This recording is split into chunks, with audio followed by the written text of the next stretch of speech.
सत्य के प्रयोग अथवा आत्मकथा।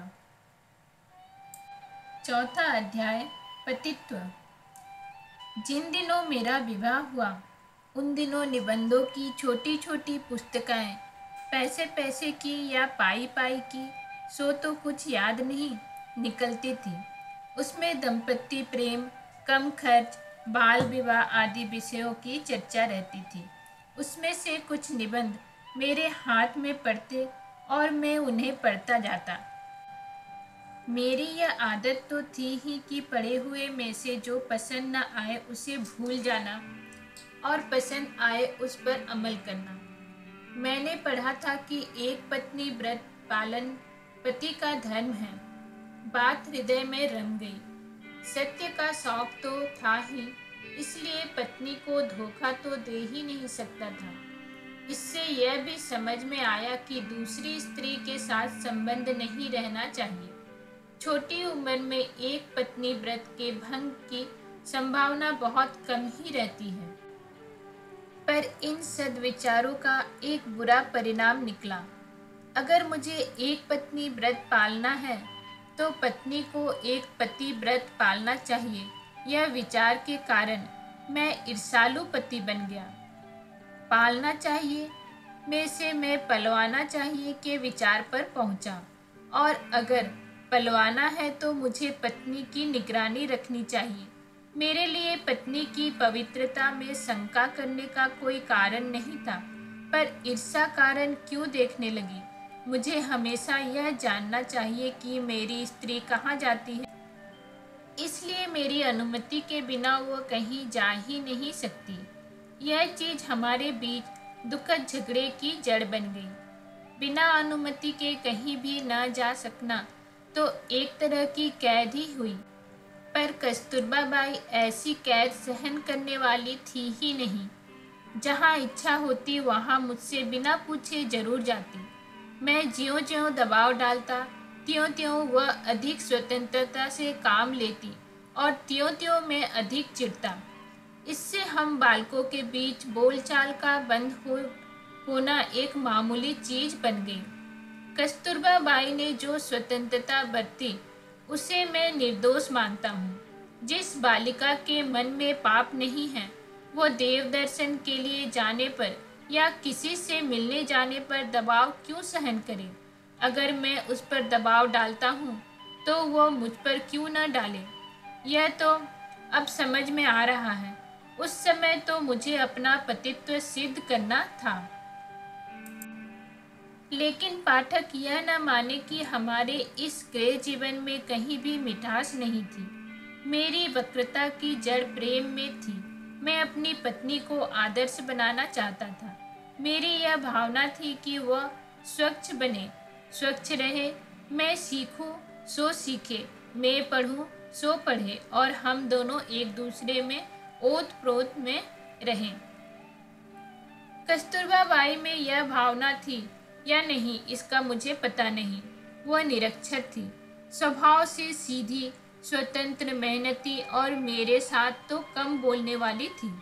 उसे अपने अज्ञान का असंतोष न था। अपने बचपन में मैंने कभी उसकी यह इच्छा नहीं जानी कि मेरी तरह वो भी पढ़ सके तो अच्छा हो। इससे मैं मानता हूँ कि मेरी भावना एक पक्ष थी। मेरा विषय सुख एक स्त्री पर ही निर्भर था और मैं उस सुख का प्रतिघोष चाहता था। जहाँ प्रेम एक पक्ष की ओर से भी होता है वहाँ सर्वांश में दुख तो नहीं ही होता।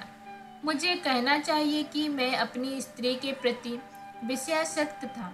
शाला में भी उसके विचार आते जा रहते थे।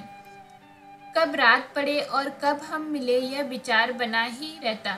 वियोग असह्य था। अपनी कुछ निकम्मी बकवास से मैं कस्तूरबा बाई को जगाए ही रहता था। मेरा ख्याल है कि इस आसक्ति के साथ ही मुझ में कर्तव्य परायणता न होती तो मैं व्याधिग्रस्त होकर मौत के मुंह में चला जाता, अथवा इस संसार में बोझ रूप बनकर जिंदा रहता। सवेरा होते ही नित्य कर्म में तो लग ही जाना चाहिए। किसी को धोखा तो दिया ही नहीं जा सकता। अपने इन विचारों के कारण मैं बहुत से संकटों से बचा हूँ। मैं लिख चुका हूँ कि कस्तूरबा बाई निरक्षर थी। उसे पढ़ाने की मेरी बड़ी इच्छा थी, पर मेरी विषय वासना मुझे पढ़ाने कैसे देती। एक तो मुझे जबरदस्ती पढ़ाना था, वो भी रात के एकांत में ही हो सकता था। बड़ों के सामने तो स्त्री की तरफ देखा भी नहीं जा सकता था, फिर बातचीत कैसे होती। उन दिनों काठियावाड़ में घूंघट निकालने का निकम्मा और जंगली रिवाज था, आज भी बड़ी हद तक मौजूद है। इस कारण मेरे लिए पढ़ाने की परिस्थितियां भी प्रतिकूल थी। अतएव मुझे यह स्वीकार करना चाहिए कि जवानी में पढ़ाने के जितने प्रयत्न मैंने किए वे सब लगभग निष्फल हुए। जब मैं विषय की नींद में से जागा तब तो सार्वजनिक जीवन में कूद चुका था, इसलिए अधिक समय देने की मेरी स्थिति नहीं थी।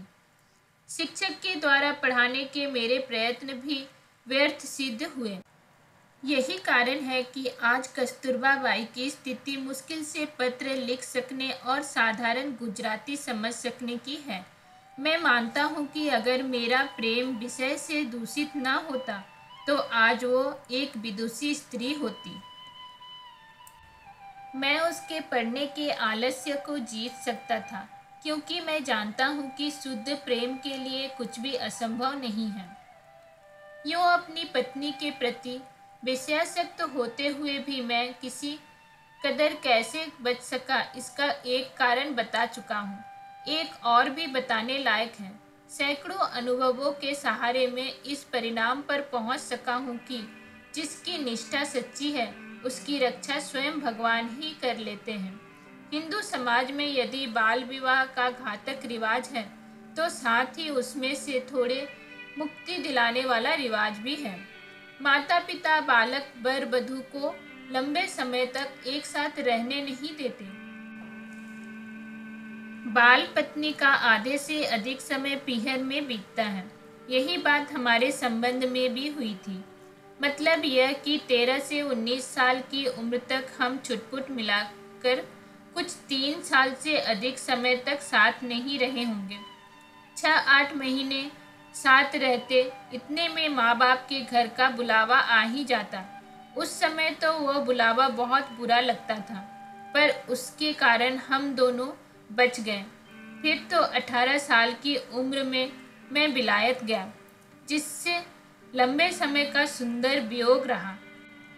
विलायत से लौटने पर भी हम करीब 6 महीने ही साथ में रहे होंगे, क्योंकि मैं राजकोट और बम्बई के बीच जाता आता रहता था।